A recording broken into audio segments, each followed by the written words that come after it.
dos solos. E dando continuidade à aula anterior de índices físicos, esta aula eu vou mostrar ou demonstrar as correlações, as fórmulas, né, para cálculo dos índices físicos. Eu vou fazer alguns comentários e nas próximas aulas iremos resolver exercícios correlacionados ao assunto índices físicos. Vamos lá. A equação, talvez a primeira equação, né? O primeiro índice que vale a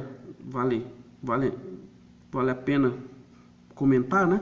É sobre a percentagem de umidade, percentagem DH ou percentagem DW, né? A maioria dos livros adotam percentagem DH. É o peso da água sobre o peso do solo seco vezes 100. Tá? O peso da água, na verdade, nós coletamos o solo in natura, ele é úmido, pesamos antes, para ter o peso total, levamos para a estufa a 105 graus Celsius até peso constante, esperamos esfriar e pesamos depois. Aí nós temos o peso do solo seco. Então, se eu faço a diferença peso total menos peso do solo seco, eu tenho o peso da água. Com relação ao peso do solo seco vezes 100, eu calculo o teor de umidade do solo. Muito importante, né? Porque é com relação ao teor de umidade, é com relação ao peso específico do solo natural que nós vamos calcular os demais índices. Tudo bem? Então, o peso total é o peso do solo seco mais peso da água. Peso total menos peso do solo seco, eu tenho o peso da água. A percentagem de H ou percentagem de W é a mesma coisa. Aparece mais na literatura percentagem de H. Vamos lá. Então, é muito importante calcular o teor de umidade do solo. Por quê? Porque calculando o teor de umidade, e utilizando o peso específico do solo natural, eu calculo o peso específico do solo seco, né? O peso específico aparente do solo seco. Olha que legal.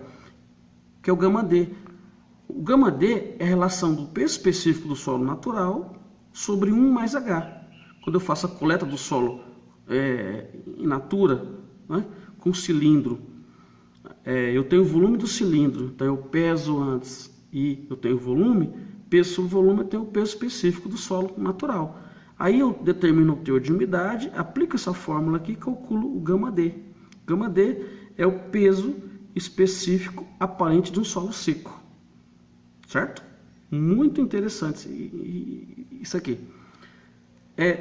A partir do gama D, eu posso calcular o quê? Eu posso calcular o índice de vazios, o E, que é a relação do peso específico dos grãos sobre o peso específico aparente do solo seco, menos 1. Olha que legal. Esse peso específico dos grãos eu determino pelo método piquenômetro. Gama G ou gama S, a mesma coisa.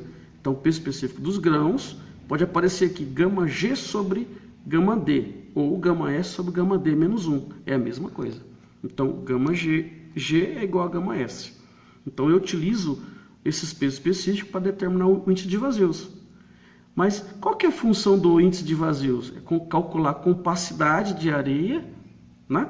E calcular o que é porosidade. Eu venho aqui, calculo o N, que é porosidade, que é o índice de vazio sobre índice de vazio mais 1, E sobre E mais 1. Então, a porosidade é muito importante, né, para calcular, certo?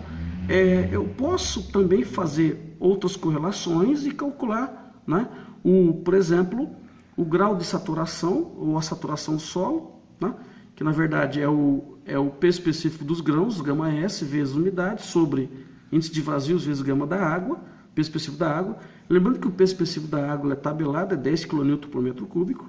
O peso específico do solo submerso é o peso específico do solo saturado, menos o peso específico da água. Né? Eu posso também, de uma certa maneira, calcular o peso específico do solo saturado. Eu vou utilizar o gama S, que é o peso específico dos grãos, mais índice de vazios vezes o peso específico da água, sobre 1 mais E. Interessante, né? Importante, eu posso também calcular a saturação, o grau de saturação, utilizando o peso específico relativo vezes a umidade sobre o índice de vazios. Esse peso específico relativo é o peso específico adimensional, por isso que ele é relativo. É o peso específico, na verdade, da substância de acordo com o peso específico da água, né? Então, por exemplo, o peso específico relativo é em relação ao peso específico dos grãos sobre o peso específico da água. Então, o peso específico dos grãos, ou γS, que é a mesma coisa que γg, eu posso obter da multiplicação do peso específico relativo vezes o peso específico da água. Interessante que o peso específico relativo ele vai coincidir com a massa específica relativa nos exercícios. Então, nós temos que tomar cuidado com isso aí. O peso específico do solo in natura, eu posso calcular a partir do peso específico dos grãos e da umidade e do índice de vazios, aplicando essa correlação. γS vezes 1 mais H sobre 1 mais E. Importante também. Eu posso calcular o peso específico do solo saturado a partir do γS, do peso específico dos grãos, aplicando também essa correlação. Então, assim, são várias as fórmulas, várias as correlações para trabalhar os índices físicos dos solos, né? Nós recomendamos saber calcular muito bem o peso, a umidade, calcular o γD, o índice de vazios e a porosidade. E os demais nós vamos utilizar as correlações. Lembrando que peso específico aparente de um solo é o γN ou γ, quando a umidade é diferente de zero. O peso específico aparente de um solo seco é o γD, umidade igual a zero. E o peso específico dos sólidos ou dos grãos é o γg, também chamado de γS. Né? Vai aparecer em muito isso aí. Vamos lá. Mas eu calculo índice de vazios. Qual que é a aplicação? Compacidade das areias. Compacidade das areias. Compacidade relativa. Para que serve a compacidade relativa? CR. Para verificar se é uma areia mais compacta ou menos compacta. Mais fofa ou menos fofa. Menos fofa ou mais fofa, né? Então, a compacidade relativa ela é definida como o índice de vazios máximo menos o índice de vazios natural sobre o índice de vazios máximo sobre o índice de vazios mínimo.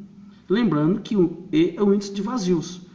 Esse índice de vazios natural eu determino do solo ou da areia no estado natural. Então eu aplico a fórmula, né, da compacidade relativa para comparar, para calcular a compacidade das areias. Pois maior a CR, que é a compacidade relativa, mais compacta é a areia. Olha que legal. Então, já foi classificado boa parte, né, dos solos na forma de areia aqui no nosso país e chegaram, né, a algumas informações. Então, quando o CR é menor do que 0,33, eu tenho uma areia fofa. Quando o CR é maior que 0,66, eu tenho uma areia compacta. E quando o CR está entre 0,33 e 0,66, é uma areia de compacidade média. Então, temos que guardar compacidade, é uma variável que relaciona, que mostra se é uma areia mais compacta ou menos compacta, mais fofa ou menos fofa, de acordo com os valores aqui.